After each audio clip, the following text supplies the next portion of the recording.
Mesdames, Messieurs, bonsoir et bonjour ceux qui sont au Canada et aux États-Unis. Ce soir, nous sommes au rendez-vous pour le troisième et dernier jour de notre séminaire.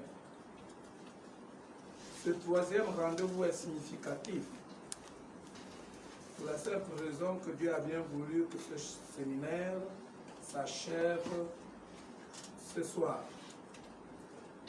Mais il s'achèvera par une note d'espoir, une note d'espérance.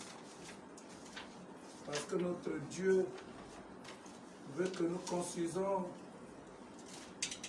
son édifice par la foi. Et la foi par essence est une espérance en des choses à venir.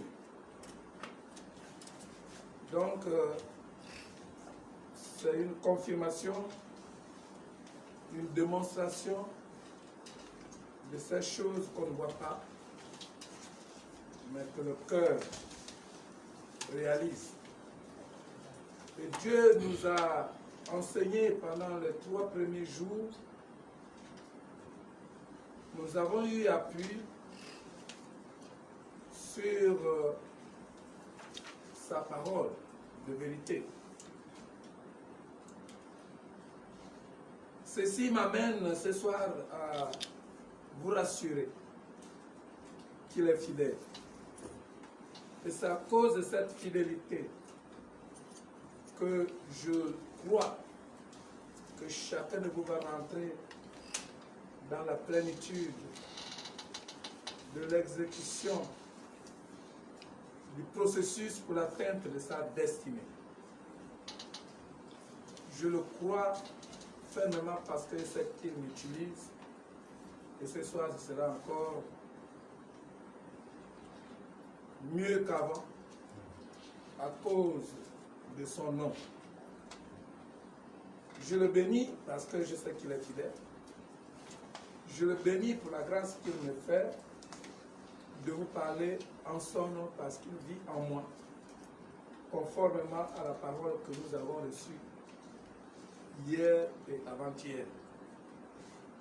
Le thème de notre séminaire s'intitule, n'est-ce pas, ne t'ai-je pas dit que si tu crois, tu verras la gloire de Dieu. Il n'a pas varié d'un pouce, et il ne variera jamais, parce qu'il est le même hier, aujourd'hui et éternellement. Nous allons donc repasser en revue ce thème, parce que c'est dans ce thème qu'il nous conduit. C'est dans ce thème que le Saint-Esprit a encadré cet enseignement pour vous et moi, afin qu'il soit glorifié. Par ce terme que nous retrouvons dans la Bible, que je vous invite encore à lire, nous allons donc commencer ce message. Que Dieu soit loué, merci pour les chants. Merci aussi pour votre fidélité, parce que vous êtes au rendez-vous. Nous allons reprendre la lecture dans l'évangile de Jean. Nous allons juste lire 2 ou 3 versets. Dans l'évangile de Jean, j'allais dire, nous allons lire le verset 38 jusqu'au verset 41.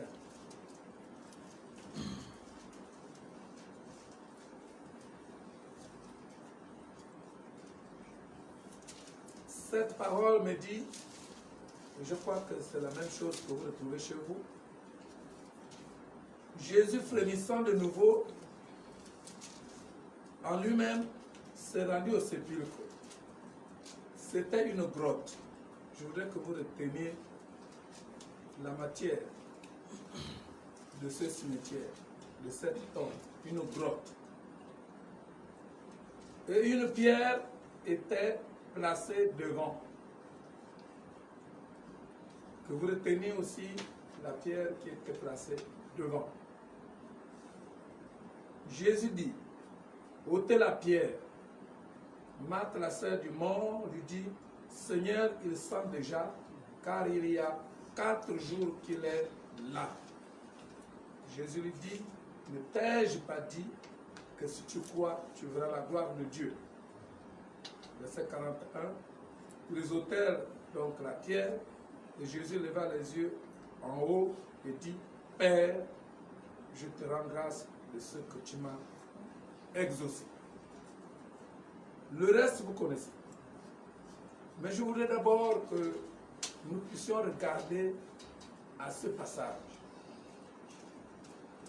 Pourquoi est-ce que le Saint-Esprit a demandé à ses serviteurs qui ont transcrit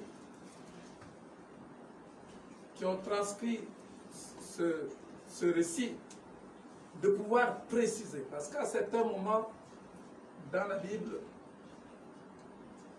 certains textes ne précisent pas les actions. Mais ici, ils ont été plus clairs, on ne peut plus clair jusqu'au petit détail. La grotte, ce n'était donc pas un sépulcre creusé comme nous le faisons naturellement dans la terre simple. Mais ici, c'était une grotte. Et la grotte, généralement, c'est un trou créé dans une pierre, dans le roc, dans un rocher. Et cette grotte a été couverte, son orifice a été couvert par une autre pierre. Pourquoi forcément la pierre? Il y avait déjà un enseignement que Dieu voulait passer à ceux qui étaient là, et à nous aussi, qu'il y avait à ce moment précis, c'était très important de savoir que la pierre dont il est question n'était pas une simple pierre, que la pierre dont il est question était le rocher. Ce même rocher qui a accompagné le peuple d'Israël dans le désert, ce même rocher qui les a abreuvés dans le désert, devrait contenir le miracle de Dieu, devrait contenir l'enseignement de Dieu. Et c'est dans ces roches, dans cette roche, j'allais dire, dans cette pierre, que Lazare a été inhumé. Si vous regardez bien, l'inhumation de Lazare ressemble à quelques aspects près de son inhumation à lui-même, Jésus-Christ. La tombe de Lazare était identique à la tombe de Jésus-Christ. Jésus-Christ voulait enseigner aux gens, il voulait parler de sa propre vie en utilisant la mort de Lazare. Il voulait dire à ceux qui étaient là que de la même manière que je ressuscite Lazare, je ressusciterai aussi ma propre vie. Moi-même, je ressusciterai de la même manière. Mon Père va me faire sortir comme vous voyez que je fais sortir Lazare. Et ça, c'était pour enseigner tous ceux qui étaient là qui ne comprenaient pas. Et ils voyaient l'acte se poser, mais ils ne savaient pas que cet acte était prophétique. C'est pourquoi tous les signes prophétiques ont une signification prophétique. pour des hommes et des femmes qui ont le discernement, pour des hommes et des femmes qui savent lire le langage du Saint-Esprit. Alors Jésus dit d'ôter la pierre. Et ils ont ôté la pierre parce que Jésus était humainement devant eux. C'était un homme qui était devant eux et qui était visible aux yeux des hommes. Lorsque vous voyez maintenant la résurrection de Jésus-Christ, là-bas, aucun homme ne peut plus intervenir. Là-bas, l'homme n'a pas le droit d'intervenir. Là-bas, c'est Dieu qui intervient. Du début jusqu'à la fin, c'était l'action de Dieu. Jésus enseignait déjà sa mort. Il parlait de sa mort et il parlait de sa résurrection. Et ensuite, quand il appelle Lazare, il dit ôtez-lui de ses liens.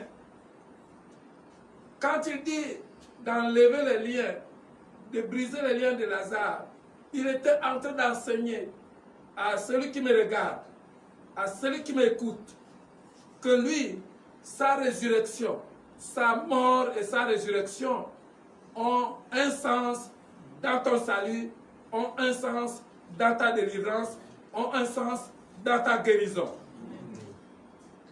Il voulait dire aux gens que lorsque vous croyez en lui, ce qu'il a fait à Lazare, il le fera aussi en vous. Vous êtes morts au péché, mais quand il vient dans votre vie, il vous ressuscite de ce péché. Votre âme, votre esprit sortent de la mort, autrement dit de l'obscurité, autrement dit de l'ignorance. Vous voyez maintenant les choses que le monde ne voit pas. Vous entendez maintenant le langage que le monde n'écoute pas. Parce que le monde n'a pas reçu le Saint-Esprit qui enseigne le langage de Dieu. Et Jésus pouvait, par cet acte, leur montrer qu'il a le pouvoir de la mort et de la résurrection. La mort et la résurrection sont à son pouvoir. Et lorsque vous regardez la réaction de Marthe et de Marie, nous avons eu à dire ici pendant les 2 premiers jours que c'est une réaction que nous rencontrons dans toutes nos églises, dans toutes nos familles. Les mêmes gens qui ont vu le miracle quelques minutes avant seront incapables de reconnaître la main de Dieu, le doigt de Dieu pour le prochain miracle qui est prévu, qui est proclamé, qui est confessé, qui est promis à eux. Ce soir, je voudrais que ceux qui m'écoutent, que ceux qui me regardent, puissent réaliser que si Jésus a agi de la sorte avec Lazare, c'était pour vous montrer, pour vous prouver qu'aujourd'hui il agit encore de la même chose en ce qui vous concerne. D'où l'intérêt de croire en Jésus-Christ. Quand nous regardons la suite de ce moment, la suite de ce message, la suite de ce qui s'est passé ce jour, nous voyons que les Juifs qui étaient présents ont fini par croire en lui. Ils ont cru en lui. Ils ont cru parce qu'ils ont vu. Et c'est pour cela que nous devons avoir un support pour toute évangélisation, un support pour faire comprendre. Nous avons vu qu'avec Moïse, Dieu lui a donné un support. Nous avons vu qu'avec Aaron, Dieu lui a donné un support. Avec Abraham aussi, Dieu lui a donné un support. Lequel support? Mais Abraham a cru. Abraham a cru, mais vers la fin, il fallait que Abraham puisse avoir la certitude de ne plus jamais faire quelque chose qui aille contre sa foi. Parce que le jour qu'Abraham devrait offrir son fils, il avait une foi inébranlable lorsqu'il allait offrir son fils. Mais Dieu ne voulait pas le laisser comme ça. Dieu voulait que lui, il arrive jusqu'à mettre son fils sur l'autel du sacrifice. Et à ce moment précis, Dieu lui donne un support. Un animal qui devrait être sacrifié à la place de son fils. Dans ta vie, tu as besoin de quelque chose qui confirme la foi, qui soutient ta foi. Nous croyons tous en Jésus, mais sans support, votre foi va vaciller. C'est pour cela que Dieu veut que tu aies le support.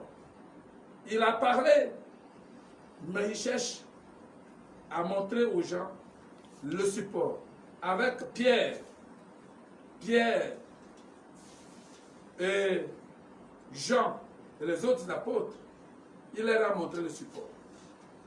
Le support que Pierre et les autres apôtres ont eu, c'est sa propre mort, sa propre résurrection. Il a fallu qu'il meure, il a fallu qu'il ressuscite pour que la foi des apôtres soit irréparable. On ne peut plus changer. Moi, j'ai l'habitude de dire que je ne vois pas qu'est-ce qui pourra changer dans ma vie ce que j'ai pour Jésus-Christ. Je sais que Jésus-Christ est mort. Je sais qu'il est ressuscité. Et je sais qu'il est vivant. Beaucoup de gens relativisent la parole de Dieu parce qu'il leur manque le support. C'est parce qu'il leur manque le symbole. Qu'est-ce qui soutient ta foi? Qu'est-ce qui soutient ta foi? Il te faut quelque chose pour soutenir ta foi. Il te faut un support pour soutenir ta foi. Jacques pouvait dire à quelqu'un que si quelqu'un, nous pouvons regarder, vous allez lire dans Jacques chapitre 5, nous pouvons regarder, parce qu'on a beaucoup de choses à dire ce soir, c'est pourquoi je ne voudrais pas tellement m'attarder sur les passages à lire. Mais je vous donne les passages. C'est pas pour rien que vous êtes chez vous. Vous avez de quoi noter, vous prenez de quoi noter. Je suis sûr que vous êtes préparés en conséquence. Dans Jacques chapitre 14, 15 jusqu'à 17, nous allons regarder. Quelqu'un parmi vous est-il malade? Question. Quelqu'un parmi vous est-il malade? Jacques 5. Qu'il appelle les anciens de l'Église et que les anciens de l'Église prient pour lui en loignant d'huile au nom du Seigneur. La prière de la foi sauvera le malade et le Seigneur le relèvera. Et s'il a commis des péchés, il lui sera pardonné. Et vous continuerez jusqu'au verset 17. Je vais lire le verset 17 qui est très important. Élie était un homme de la même nature que nous. Il pria avec instance pour qu'il ne plût point. Et il ne tomba point de pluie sur la terre pendant 3 ans et 6 mois. Verset 18, une bonne compréhension. Puis il pria de nouveau, et le ciel donna de la pluie, et la terre produisit son fruit. Élie ici aussi avait un support. Le support, c'est le miracle que Dieu a fait, a posé. C'est la situation qui vous permet de vous appuyer dessus, qui vous permet de ne pas relâcher votre foi. Tout le monde dira que je crois aussi au Seigneur Jésus. Tout le monde dira que j'ai foi en Christ. Mais tout le monde n'a pas un support. Beaucoup de ceux qui disent toujours, oui, je crois, mais généralement 90%, c'est des gens qui ne croient pas réellement. Ils vont vous dire, je crois, ils vont poser des actes, ils vont faire des témoignages. Mais quand la tempête souffle, la foi vacille. Jésus pouvait dire qu'un homme de foi est comme quelqu'un qui a voulu construire une maison. Il a pris l'exemple de deux personnes.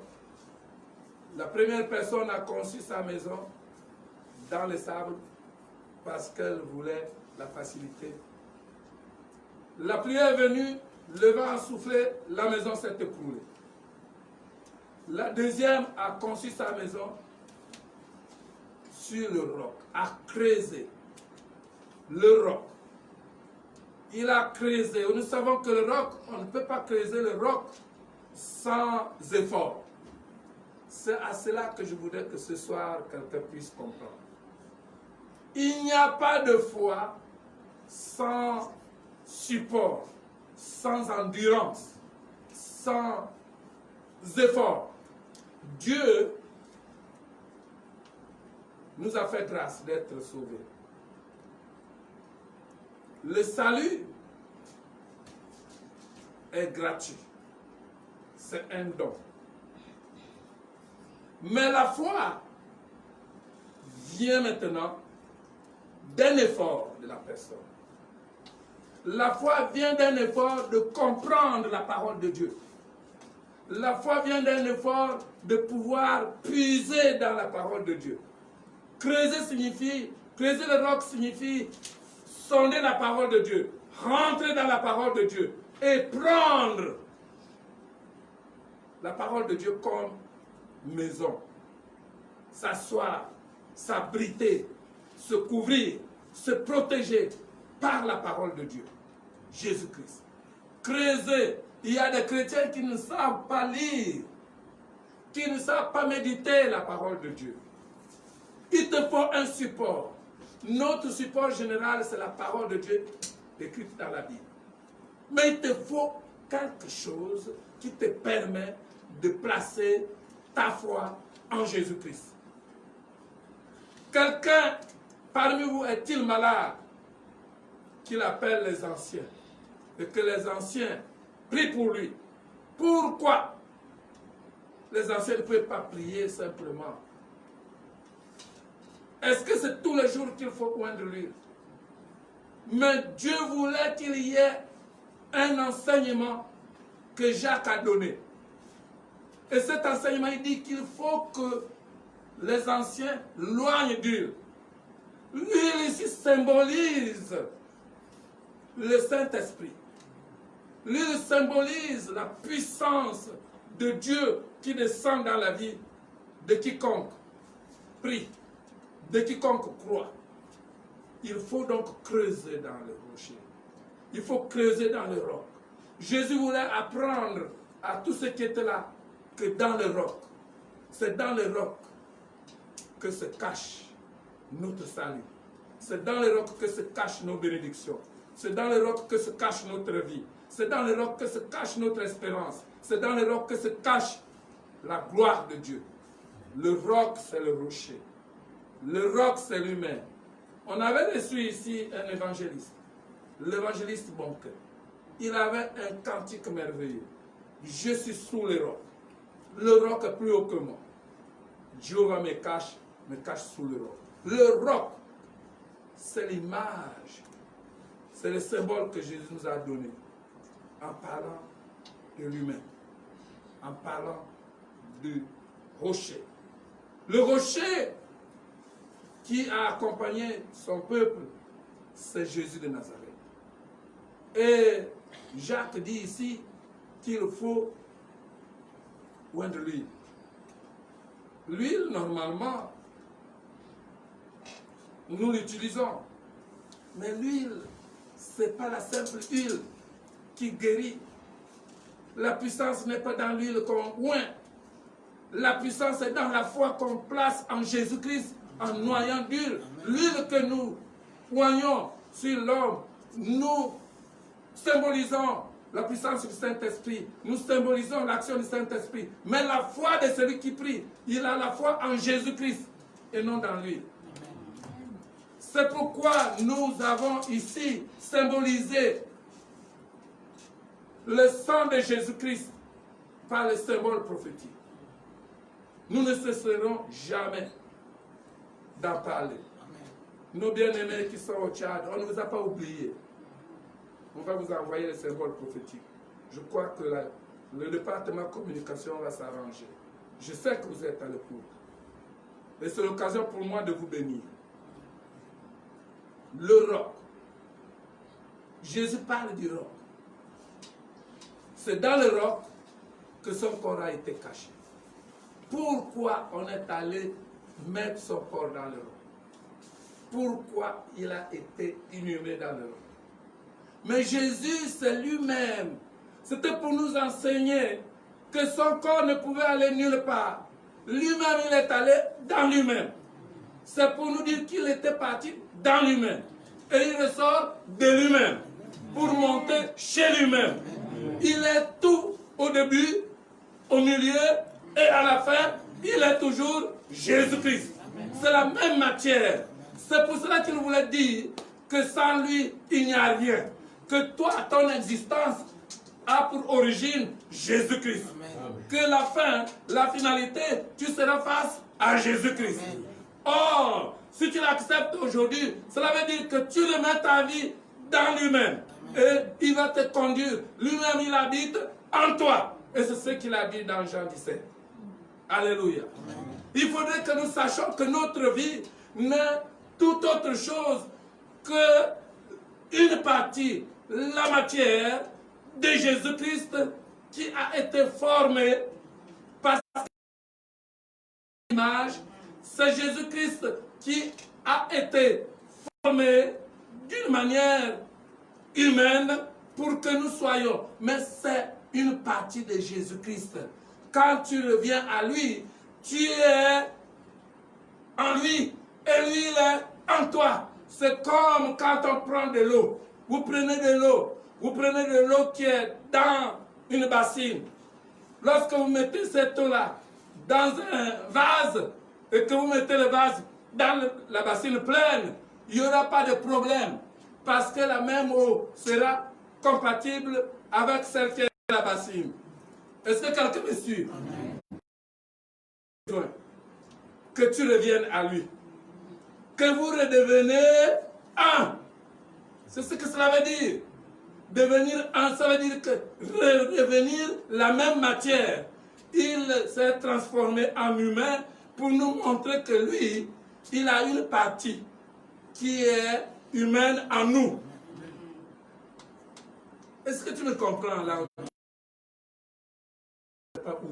Comprends-moi que toi tu es un avec Jésus-Christ. Et Jésus-Christ est un avec toi. Donc il a montré la mort de Lazare pour parler de sa mort.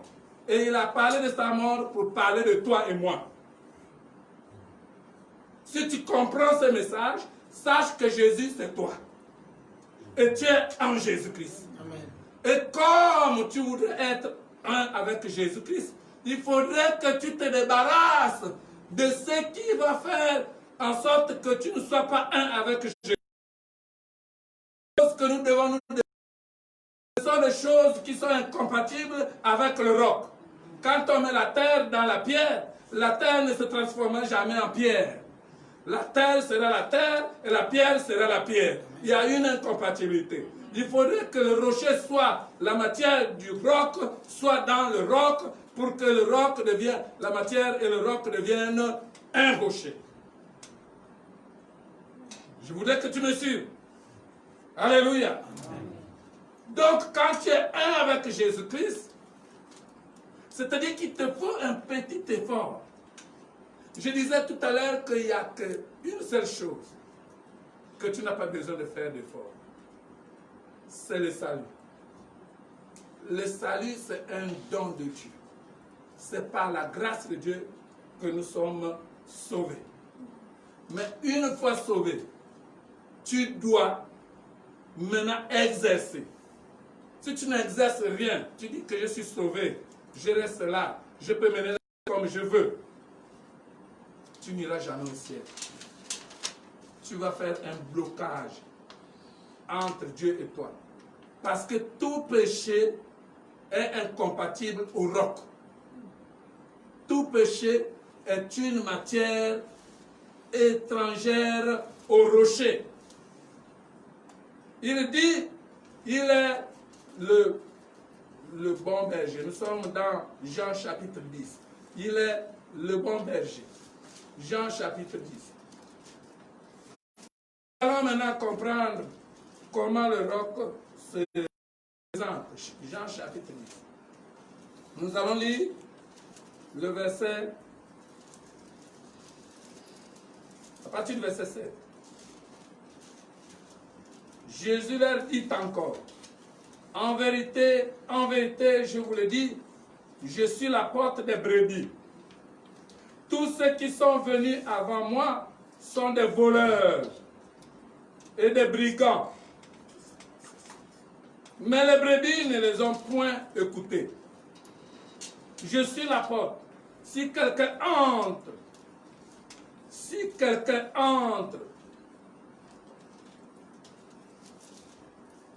par moi, il sera sauvé. Il entrera et il sortira. Et il trouvera des pâturages.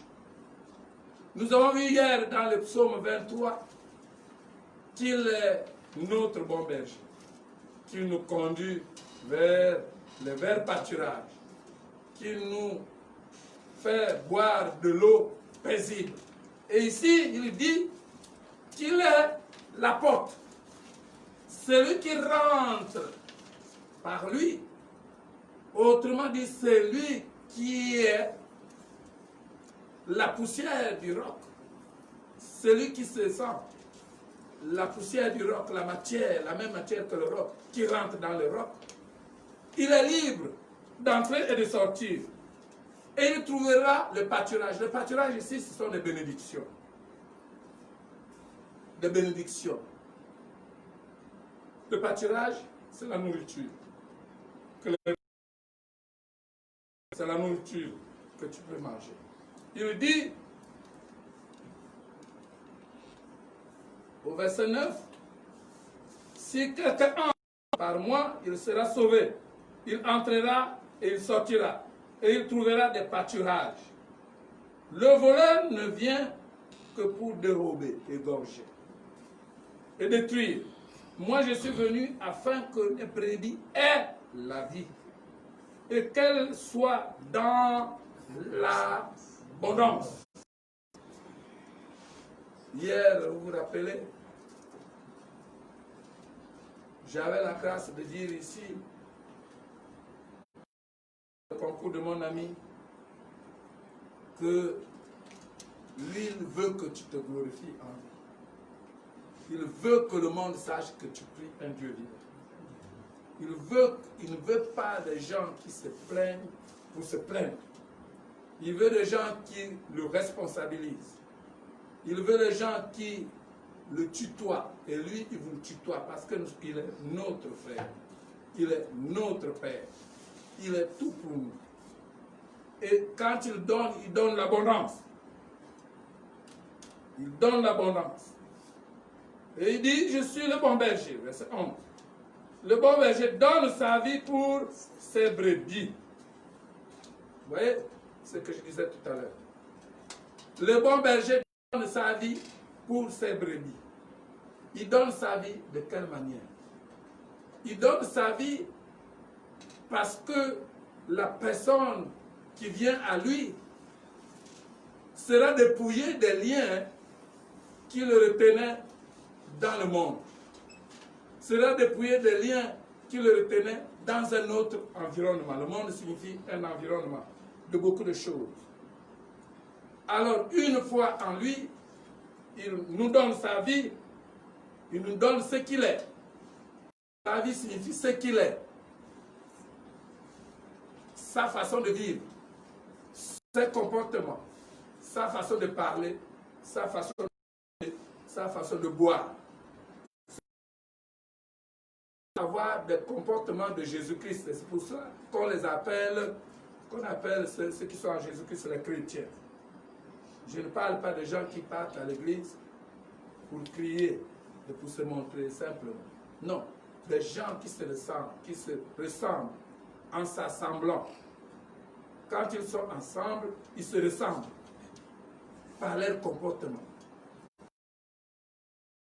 D'aller dans nos églises, parce que nos églises se sont transformées en broyeuses de personnes, des âmes. Une personne peut-être qui était encore bien dans son quartier, dans sa maison, quand elle vient dans nos églises, ils ne viennent plus recevoir la vie de Jésus-Christ, mais ils viennent recevoir comment faire pour tromper, comment faire pour tromper, comment faire pour mentir.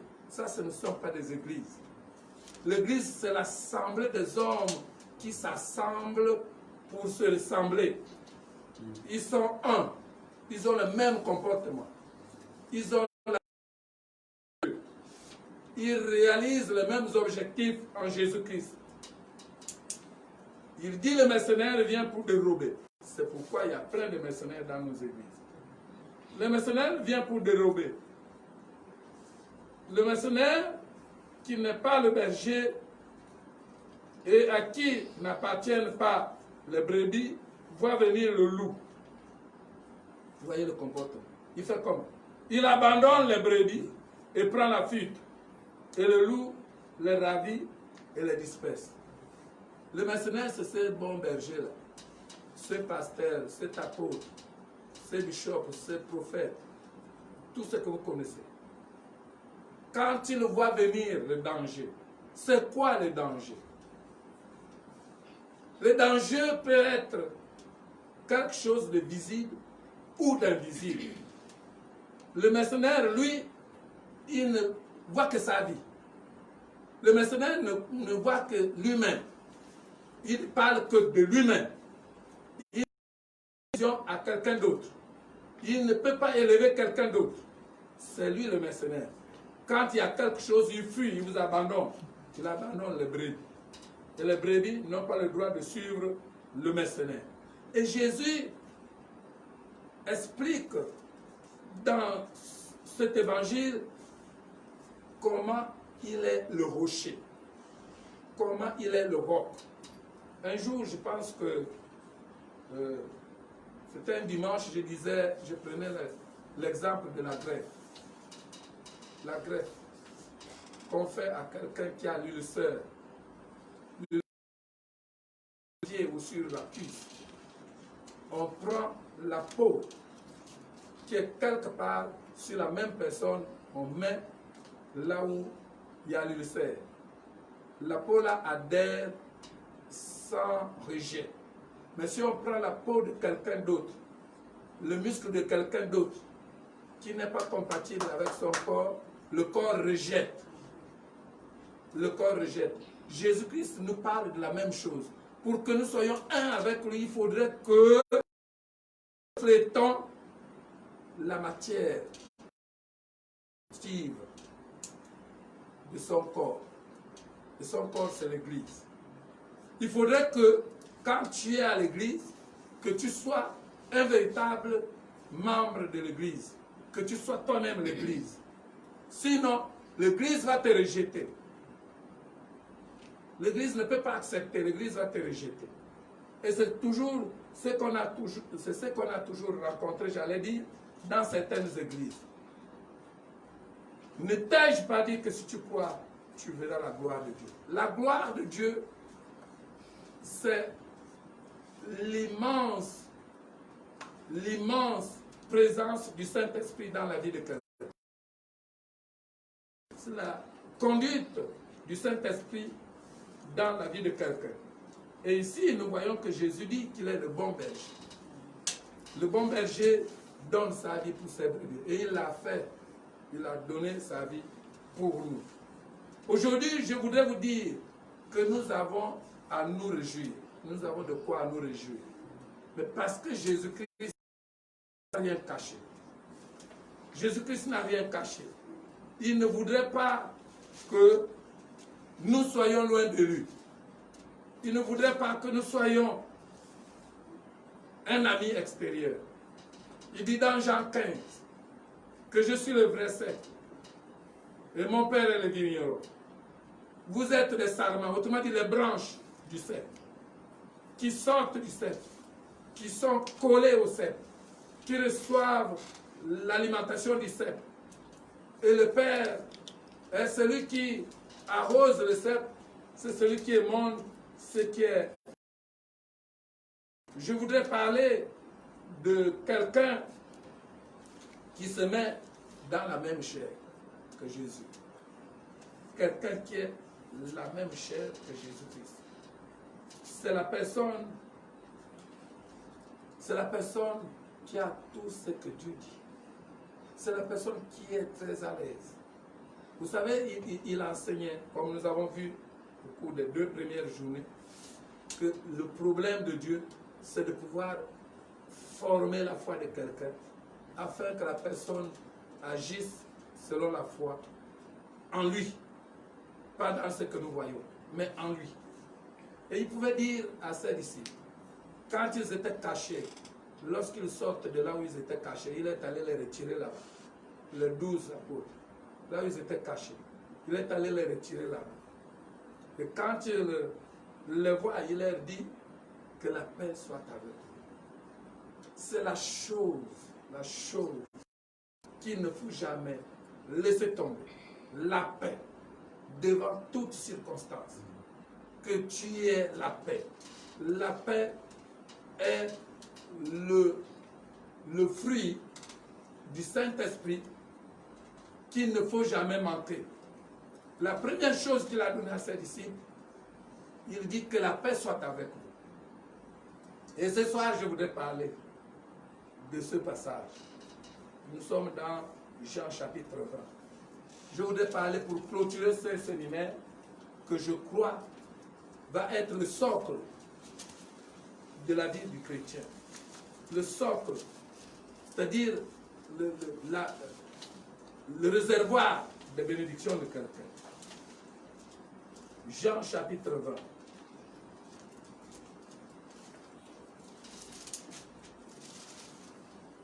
À partir du verset 19, je vais lire. Le soir de ce jour, qui était le premier de la semaine, les portes du lieu où se trouvaient les disciples étant fermées, à cause de la crainte qu'ils avaient des Juifs, Jésus vint, se présenta au milieu d'eux et leur dit, « La paix soit avec vous. » Et quand il lui eut dit cela, il leur montra ses mains et son côté, support. Il leur montra ses mains et son côté. Les disciples furent dans la joie en voyant le Seigneur. Donc vous voyez, Jésus dit que la paix soit avec vous, il se montre à eux. Ils étaient devant eux, mais pour asseoir cette parole, pour la fixer, il fait quoi? Il leur montre le signe. Il leur montre les mains qui ont été coulées. Et Jésus leur dit de nouveau, la paix soit avec vous. Comme le Père m'a envoyé, moi aussi je vous envoie. Après ces paroles, il souffla sur eux et leur dit, recevez le Saint-Esprit. Ceux à qui vous pardonnerez les péchés, ils leur seront pardonnés. Et ceux à qui vous les retiendrez, ils leur seront retenus. Il y a quelque chose que je voudrais que vous compreniez dans ce passage. Jésus, quand il rentre dans le lieu où étaient cachés ses disciples, il a dit que la paix soit avec vous. Que la paix soit avec vous. Il est dit. Et après, au moment où il veut maintenant sortir, repartir, il leur dit, recevez le Saint-Esprit. Est-ce que vous ne trouvez pas une certaine distinction entre la qui était avec ses disciples, qu'il a dit de rester avec ses disciples, et le Saint-Esprit qui devrait être dans ses disciples? Je suis avec vous là. Je parle français. Je ne parle pas ma langue maternelle. Je parle français. Et c'est écrit ici en français. Que la paix soit avec vous. Vous êtes avec moi. Nous sommes ensemble, n'est-ce pas? Mais je ne suis pas dans vous. Vous n'êtes pas dans moi. Est-ce que quelqu'un me suit? Mais quand il dit maintenant, recevez le Saint-Esprit, qu'est-ce que cela veut dire? Le Saint-Esprit doit être en vous. Pourquoi le Saint-Esprit doit être en vous? Mais parce que la paix est un fruit du Saint-Esprit. La paix vient du Saint-Esprit. C'est le Saint-Esprit qui produit la paix du Saint-Esprit, la paix. Il faudrait qu'il y ait la matrice. Il faudrait qu'il y ait le producteur en vous. Si vous n'avez pas le producteur, le produit ne sera pas à vous. Le produit va partir. Il faut que le producteur soit en vous. C'est pour cela qu'il dit, il faut que je sois en vous, comme le Père est en moi. Et vous en moi, le Père en moi, vous serez dans le Père, et le Père et moi, nous serons dans vous. Est-ce que quelqu'un me suit? Le Saint-Esprit en nous, nous produit la paix. Si tu n'as pas le Saint-Esprit, tu n'auras pas de paix. C'est pourquoi le monde est un menteur en disant qu'il a la paix. Il n'a pas de paix. Seul le chrétien qui a le Saint-Esprit a la paix. Si tu n'as pas de Saint-Esprit, tu n'auras jamais la paix. Si tu n'as pas planté le bananier, tu ne verras jamais la banane. Il faut planter l'arbre qui produit le fruit pour obtenir le fruit. Alléluia. La paix ne demeure dans la vie de celui qui a le Saint-Esprit. Le Saint-Esprit. D'où la nécessité d'accepter Jésus-Christ. Aucune religion au monde ne procure la paix. Aucune. Aucun homme au monde ne procure la paix. Même tous ceux qui chantent partout, la paix, ils n'en ont même pas eux-mêmes. Eux-mêmes n'ont pas de paix. Leur cœur danse. Ils se font garder. Quelqu'un qui a la paix se fait garder. Ils ne sont pas ceux qui... La paix réside, demeure dans le cœur, dans la vie de quelqu'un qui a le Saint-Esprit. Et c'est pour cela que le Saint-Esprit, sur les apôtres, et demeura en ses disciples, en l'Église, produit la paix. Quand vous voyez, quand je vous vois passer, mais lorsque je vous regarde marcher, mais vous marchez tranquillement. Vous marchez parce que vous avez la paix en vous. Vous ne regardez jamais de tous les côtés avant de passer. Il faut d'abord regarder, envoyer quelqu'un là-bas au carrefour pour voir qui est là-bas. Ou bien envoyer... Non, il n'y a pas des éclaireurs devant le chrétien pour effrayer la route. Parce que le Saint-Esprit donne la paix. Et cette paix, c'est cette paix qui procure la foi. Si tu as des angoisses, il n'y a pas la foi. La peur ne donne pas la foi. La foi est l'émanation de la paix dans le cœur de la personne. L'émanation de la confiance dans la parole qu'on a écoutée. La foi procure. La paix procure la foi. La paix vient de l'enseignement qu'on a écouté. Que la paix soit avec vous. Mais que le Saint-Esprit soit en vous. Recevez le Saint-Esprit. La paix, c'est le fruit du Saint-Esprit. Le Saint-Esprit nous permet de lier et de délier. Ceux à qui vous pardonnerez les péchés, leurs péchés seront pardonnés. Ceux à qui vous retiendrez les péchés, leurs péchés seront retenus. À cause de quoi? À cause de la présence du Saint-Esprit dans la vie de quiconque a Jésus-Christ en lui. Et qui est dans Jésus-Christ. Tu as le droit. On te voit là un petit bonhomme. Mais le petit bonhomme qu'on voit là, c'est celui qui détient la clé du royaume. La petite femme qu'on voit là, c'est elle qui a la clé du royaume. Pourvu que tu aies le Saint-Esprit. Le Saint-Esprit ne cherche pas la taille de la personne. Le Saint-Esprit ne cherche pas les statuts de la personne. Le Saint-Esprit cherche la foi de la personne. Est-ce que tu as la foi en Jésus-Christ? Si tu as la foi en Jésus-Christ, le Saint-Esprit demeure en toi. Alléluia. Est-ce que vous êtes toujours là? Et quand tu as le Saint-Esprit,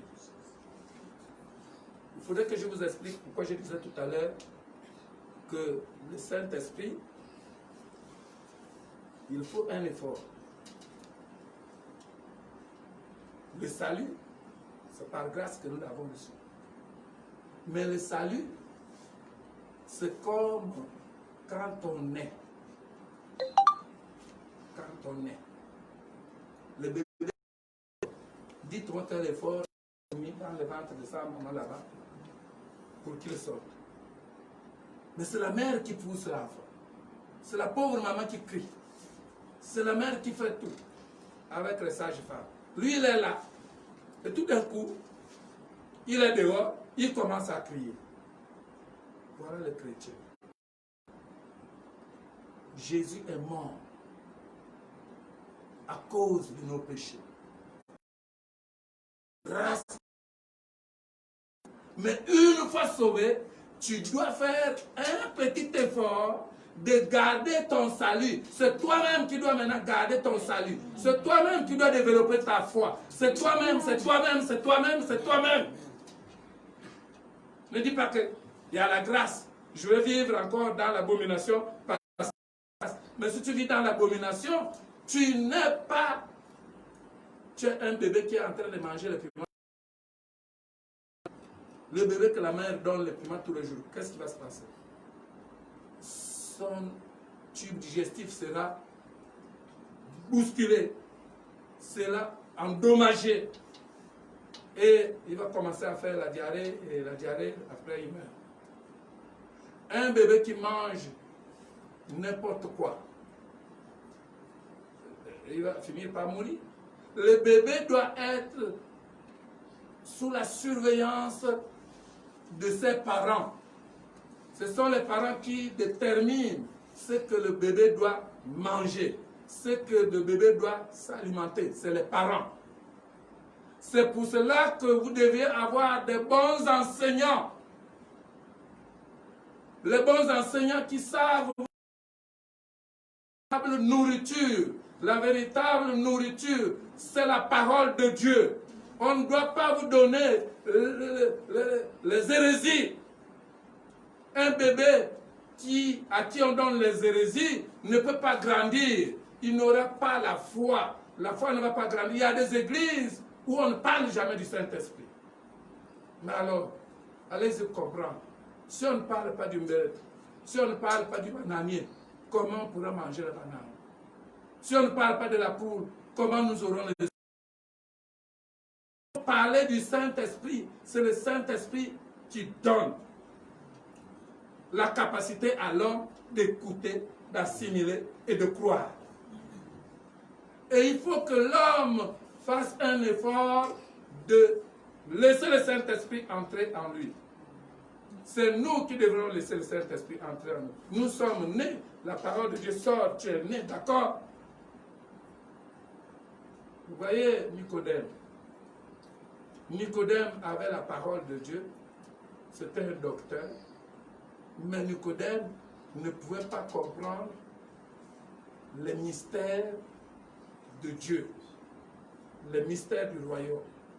Il a fallu que Jésus lui dise, attention, toi, il faut faire un effort, un petit effort de naître d'eau et d'esprit. Est-ce que quelqu'un me suit? Naître d'eau, c'est l'homme lui-même qui fait un effort pour écouter la parole de Dieu, pour la réaliser. Sans la décision, si je parle plus fort, c'est trop dire. La décision, c'est l'homme qui prend sa décision. C'est toi aujourd'hui qui peux prendre la décision de dire plus jamais ça. Je ne peux plus laisser le corps de Jésus-Christ dans les mains de son adversaire, comment il l'appelle, du mercenaire. C'est toi qui prends la décision. Les gens sont là, dans l'adultère, ils continuent à être dans l'adultère, ils disent que j'ai Jésus en moi, et ils prêchent, ils prêchent, ils ont des bureaux, ils ont de ceci, leur cœur c'est dans l'argent, leur cœur c'est dans les prophéties, machin. Non. Quand tu fais comme ça, tu n'es pas dans le roc. Le roc n'est pas la même chose que toi. Il faudrait que quand on touche Jésus. Il faudrait que quand on te voit, on voit Jésus. Parce que tu as la même plante que Jésus-Christ. À cause de l'assurance que tu as en Jésus-Christ. Alléluia. Est-ce que vous me suivez toujours?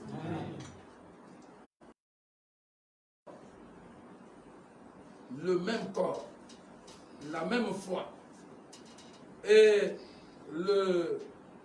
l'auteur aux Hébreux pouvait dire, ça à cause de cet effort, à cause de leur foi.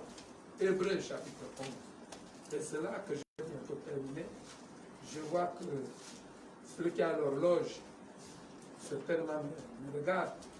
Je crois que j'ai encore du temps. Merci. Donc, Hébreux 11. Nous allons lire.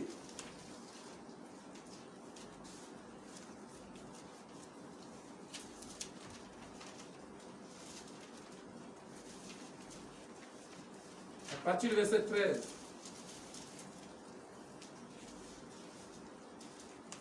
C'est dans la foi qu'ils sont tous morts. Choses promises. Mais ils les ont vus et salués de loin, reconnaissant qu'ils étaient étrangers et voyageurs sur la terre. Ceux qui parlent ainsi montrent qu'ils cherchent une patrie. S'ils avaient eu en vue celle d'où ils étaient sortis, ils auraient eu le temps d'y retourner. Mais maintenant, ils en désirent une meilleure, c'est-à-dire une céleste. C'est pourquoi Dieu n'a pas honte d'être appelé leur Dieu, car il leur a préparé une cité. C'est par la foi qu'Abraham offrit Isaac lorsqu'il fut mis à l'épreuve et qu'il offrit son fils unique, lui qui avait reçu la promesse, les promesses, et à qui il a été dit en Isaac, sera nommé pour toi. Verset 20. C'est par la foi qu'Isaac bénit Jacob et Ésaü en vue des choses à venir. C'est par la foi que Jacob mourant bénit chacun des fils de Joseph et qu'il adora appuyé sur l'extrémité de son bâton. C'est par la foi que Joseph mourant fit mention de la sortie des fils d'Israël et qu'il donna des ordres au sujet de ses eaux. Nous allons d'abord nous arrêter. La foi. C'est par la foi. Mais parce qu'ils ont manqué de foi, que le peuple d'Israël, qui avait et pourtant aperçu Canaan, n'est pas entré à Canaan. N'y sont entrés que ceux qui avaient 20 ans et moins. Mais ceux qui avaient plus de 20 ans, tous n'étaient pas rentrés en 2 seulement. 2 seulement. Il a fallu que les 2 jeunes puissent avoir la foi. Parce qu'après avoir été ou après avoir visité le pays, ils ont cru en l'Éternel. Pendant que les 10 autres qui étaient avec eux, les 2 là, c'est ceux qui avaient plus de 20 ans qui sont rentrés à Canaan. Mais tous les autres sont morts dans le désert, à l'approche même. Ils ont aperçu, mais ils ne sont pas rentrés. Mais la parole de Dieu dit que Dieu n'a pas honte d'être, parce qu'ils sont quand même passés à travers de la mer. Ils ont quand même été baptisés par l'eau de la mer. Par la foi. À cause des murmures, ils ne sont pas rentrés. Qui a suivi leurs murmures, qui a eu peur, après avoir abattu un bon boulot, n'y est pas aussi rentré. Par la foi. Nous devons développer la foi pour toutes choses en Christ. Nous n'avons pas une vie en Jésus-Christ et une autre vie en dehors, autrement dit dans le monde. Nous sommes complètement en Jésus-Christ. Et si nous vivons, c'est plus nous qui vivons, c'est Jésus-Christ qui vit par la foi. Par la foi, Abraham, nous l'avons dit un peu plus haut, Abraham a offert son fils, a voulu offrir son fils, de tout cœur. Il a voulu offrir son fils. La foi nous a de confondre les choses. Normalement, la foi en Christ doit dire aux chrétiens que nous ne sommes qu'étrangers sur cette terre. Et si nous sommes étrangers sur cette terre, notre royaume, notre pays, notre lieu où nous devons nous sentir à l'aise, c'est où? C'est auprès du Père. Voilà moi les étrangers. Ils ne comprennent pas le langage de leur pays. Ils sont étrangers, ils ne comprennent que le langage du pays où ils sont étrangers. Mais ils ne comprennent pas le langage de leur pays, où ils seront chez eux. Notre langage, c'est le langage de Christ. Nous devons parler le langage du Saint-Esprit. Nous devons parler le français du Saint-Esprit. Le français du Saint-Esprit, c'est la vérité. Le français du Saint-Esprit, ce n'est pas le mensonge, c'est la vérité. Et la foi nous dit, quand nous regardons dans la Bible, la parole de Dieu nous dit qu'il y avait cet homme-là, l'ami de Jésus. Jésus-Christ qui est mort et qui a été ressuscité, que nous avons longuement parlé de sa vie. Lazare, quand il était arrivé qu'il meurt, lorsque Lazare est mort, il est allé au pays là-bas chez nous, avec Abraham. Mais le monsieur le riche, qui se moquait de lui, quand il est mort, Luc le raconte très bien. Quand il est mort, le monsieur qui se moquait de lui, où est-ce qu'il est parti? Dans un pays qui était non loin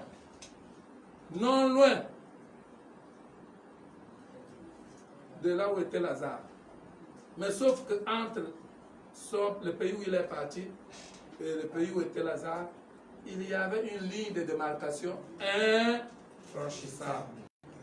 Alléluia. Amen. Infranchissable.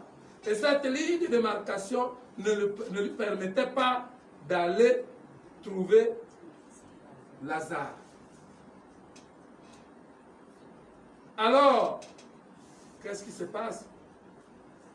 Lazare dit, le monsieur dit, mais il parlait au Seigneur, il dit, mais dis à celui qui est à côté de Lazare, là, comme lui me connaissait bien, il dormait, il connaissait ce que je suis. Ah. Il va venir me mettre, ne fût-ce que la goutte de sa salive sur moi. L'autre dit non. Il n'y a plus de relation entre Lazare le vivant et vous, et toi qui es mort. Il dit non, bon. Même si Lazare ne parle pas parler à mes parents, je dis à quelqu'un d'autre là-bas, envoie Lazare. L'autre dit non. Le Seigneur dit non, Lazare ne peut plus aller là. Quand tu étais là-bas, il parlait pas. Mais tu ne peux plus aller, tu ne peux plus retourner aussi. Parce qu'il n'y a pas de relation entre et les vivants. Ça veut dire quoi? Vous allez lire cela à la maison. Ça veut dire quoi?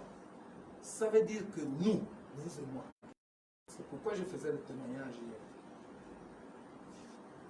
Et curieusement, les enfants de la RTL ont fait passer au journal l'accident de Gabon Express. Vous voyez comment Dieu fait. Les gens de la SR, ils ont fait passer le film, les images, pendant que nous sommes ici pour parler de la foi. Mais qu'est-ce qui pouvait permettre à un mari de ne pas pleurer, de ne pas se rouler au sol, de ne pas se cacher et tout et tout? Mais c'est la foi. La foi. La foi, on ne dit pas que j'ai la foi. La foi se manifeste. La foi, c'est une démonstration du comportement de celui qui en a. On ne doit pas chanter j'ai la foi, j'ai la foi, j'ai la foi. Mais devant l'épreuve, tu es le numéro 1. Je le dis parce que hier ou avant-hier encore, nous avons décrit l'attitude de Jésus quand il était ému, lorsqu'il était dérangé par l'incrédulité des gens qui ne pouvaient croire que ceux-là connaissent, comprennent son langage. Il a pleuré. Les autres ont dit, oh, voilà comment il aimait Lazare, il pleure. Mais pourquoi il ne pouvait pas empêcher qu'il soit malade? Mais moi aussi, c'est la même chose, mes bien-aimés. Vous allez peut-être me pardonner. Nous avons perdu une merveilleuse sœur, une merveilleuse maman. Mais quand je vois les postes, c'est les gens qui ont la foi, qui parlent à la personne qui les a précédés. Mais il n'y a pas de relation entre celui qui nous a précédés et nous. Nous devons normalement nous occuper de nous-mêmes. Jésus a dit, pleurez pour vous-même, afin que vous puissiez venir là où je serai, là où je suis. Tu ne dois plus dire, papa, maman, tu m'as laissé comme ça, papa. Moi, j'avais perdu une femme, c'était fini. Elle m'a déjà précédé. Dieu m'a réservé une autre. Mais mais écoutez, tu as la foi, oui. Mais tu parles au monde. Et ils le font pourquoi? Non, mais c'est parce qu'ils n'ont pas compris qu'il n'y a pas de relation entre celui qui est déjà mort et celui qui est encore vivant. Celui qui est encore vivant doit chercher à construire sa foi. Il faut maintenant que tu sois en Jésus-Christ et Jésus en toi. Parce que celui qui est parti, il a déjà parti au royaume, au lieu où nous allons tous partir. Mais toi, il faut que tu construises ta foi. Il faut que tu t'occupes de la présence de celui qui nous reçoit là-bas, en toi. J'étais invité quelque part chez le vice-président à l'époque. Il m'a invité parce qu'il avait perdu un être très cher. Je pense que le pasteur ici était avec nous. Et quand les gens priaient, il parlait au cercueil. Mais lorsque c'était mon tour, j'ai parlé au vice-président. J'ai parlé à la famille qui était là. Moi, celui qui est dans le cercueil, s'il a cru en Jésus-Christ, il m'attend là-bas. S'il n'a pas cru en Jésus-Christ, on ne se verra plus.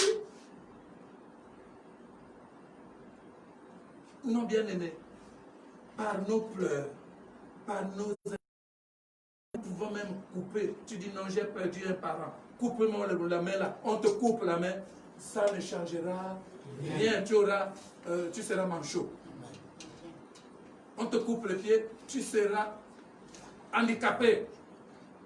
Rien ne va plus se reconstituer. C'est ça la loi de Dieu. C'est-à-dire que nous sommes étrangers sur la terre. Nous sommes ici pour un temps. Si chacun de nous a la grâce, j'appelle ça grâce, d'être enlevé en Jésus-Christ, Si tu es toujours le même corps que Jésus-Christ, la même personne que Jésus-Christ, alors pour toi c'est une joie. Parce que là-bas, il n'y aura plus de maladies. Là-bas, il n'y aura plus de jaloux. Là-bas, il n'y aura plus de gens qui viendront, les sorciers, qui t'empêcheront de dormir. Là-bas, il n'y aura plus de pandémie mensongère. Où on entend quand les gens, les gens ne meurent pas beaucoup, on emmène les tests empoisonnés pour empoisonner afin que les gens meurent. Tout cela pour avoir l'argent. Ça, c'est pas bien. Là-bas, il n'y aurait pas de trucs comme ça. Je le dis, pas parce que j'ai vérifié, mais parce que j'ai entendu. Et c'est normal. Et c'est quelqu'un toujours. Amen. Nous devons avoir la foi. Et la foi a un langage. Le langage de la foi, c'est quoi? Nous avons cité l'autre jour dans Galates, chapitre 5. Alléluia. Le langage de la foi, c'est quoi?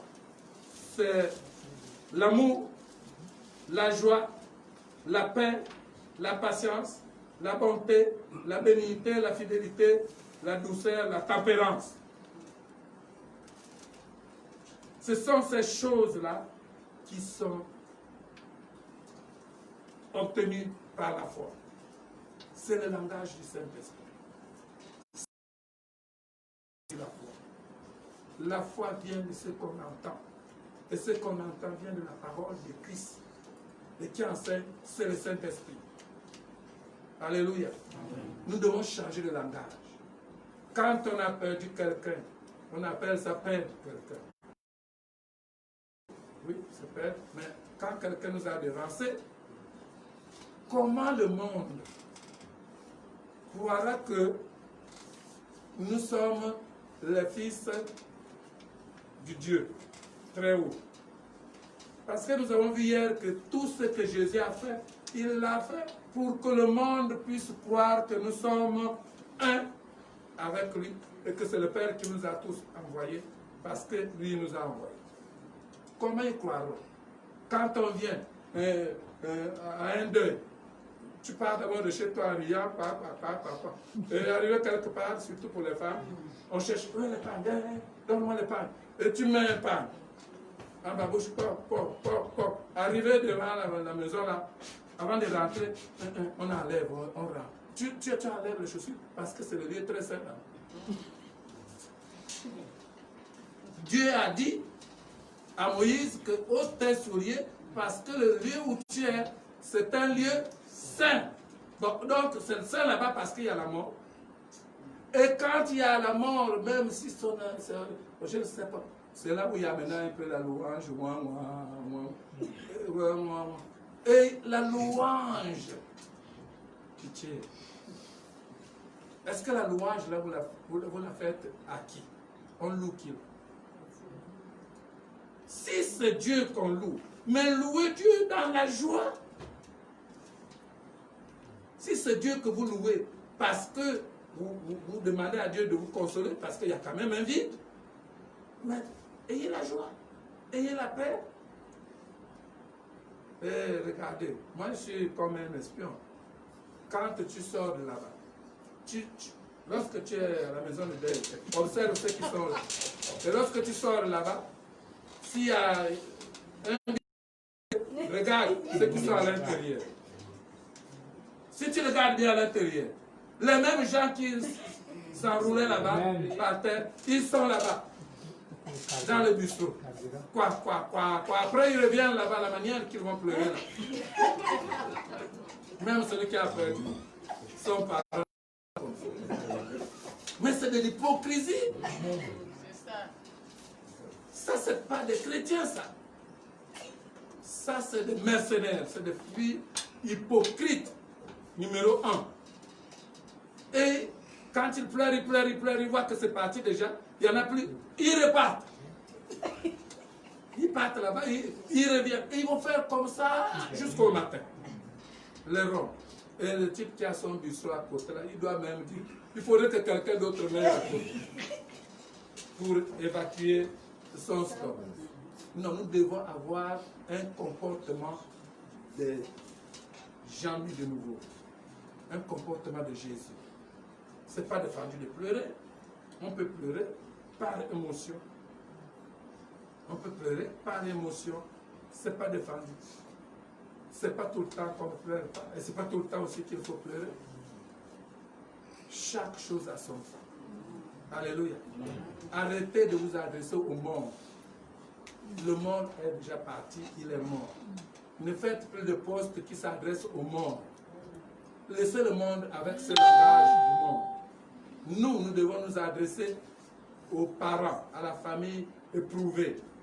C'est à cette famille-là qu'on doit adresser notre exhortation, notre soutien, notre réconfort. C'est auprès de la famille, pas au monde. Mais allez-y sur Facebook, vous allez trouver que c'est plein là-bas. Alléluia. Tu as la foi. Parfois, se reconnaît par ton langage, par ton comportement. Le chrétien, il est chrétien. Ce n'est pas Dieu qui lui avait dit que tu es chrétien. C'est le monde qui a dit que ça, c'est un chrétien. Parce qu'il ressemble à Christ, à son comportement. Alléluia. Oui. Je vais prier. Je pense que je n'ai pas été la conscience de quelqu'un qui me regarde chez lui, mais je n'ai dit que ce qui m'est dicté. Alléluia. Les morts, soit ils nous ont précédés, soit nous nous sommes séparés d'eux éternellement s'ils n'ont pas Jésus-Christ. Mais s'ils ont Jésus-Christ, nous devons nous en réjouir. Parce qu'aucun de nous ne peut changer la volonté de Dieu. Alléluia. Père éternel, je te loue. Je te bénis, Seigneur, parce que ce soir, tu nous as parlé de te ressembler. Tu nous as parlé de te contenir. Tu nous as parlé d'être en toi, Seigneur. Je voudrais te recommander celui qui m'écoute maintenant, celui qui m'a suivi depuis le début, et même celui qui a pris en cours cette prédication. Seigneur, je prie que tu guérisses maintenant. J'ordonne à la guérison de se manifester dans la vie de qui. J'ordonne à la maladie de pouvoir quitter le corps, qu'elle sévit maintenant, au nom de Jésus-Christ de Nazareth. Et toi, coronavirus, tu es un démon. Je t'ordonne de lâcher prise, de partir du Gabon. Le Gabon est mon pays. Le Gabon n'est pas ton pays. C'est le pays de Jésus-Christ. Et tous les Gabonais appartiennent à Jésus-Christ. Au nom de Jésus-Christ, je maudis le démon du coronavirus. Je maudis le démon de toutes sortes de maladies dans ce pays. Toi, esprit de paludisme, qui veut refaire surface pour accompagner le Covid-19, je te commande de te stopper maintenant là. Je te commande de stopper ton allure et de retourner au nom de Jésus-Christ, d'où tu es venu. Père, je te remercie de la joie, de l'amour, de la paix que tu as accordé à chacun de nous. Que le Saint-Esprit, Seigneur éternel, puisse exercer, ô Dieu de miséricorde, l'action de la délivrance. De la manière que Lazare a été délivré, de la même manière que tu es sorti du tombeau, de la même manière que tu es monté à la droite du Père, Seigneur Jésus-Christ, je prie que chacun sorte du sépulcre de la souffrance, du sépulcre de la peur, du sépulcre des angoisses et des inquiétudes. Seigneur, que ceux qui ont perdu leurs parents reçoivent le confort, le réconfort moral, la consolation, parce que tu es le Seigneur qui console. Console chacun et que toute la gloire te soit rendue, parce que tu nous as exaucés au nom de Jésus-Christ. Amen. Amen. Merci Jésus. Ok, nous avons terminé. embouter le séminaire. Et je crois que cette parole ne sera pas jetée avec la Bible partout. Elle va créer ce pourquoi elle est sortie dans la vie de chacun. Amen. Amen.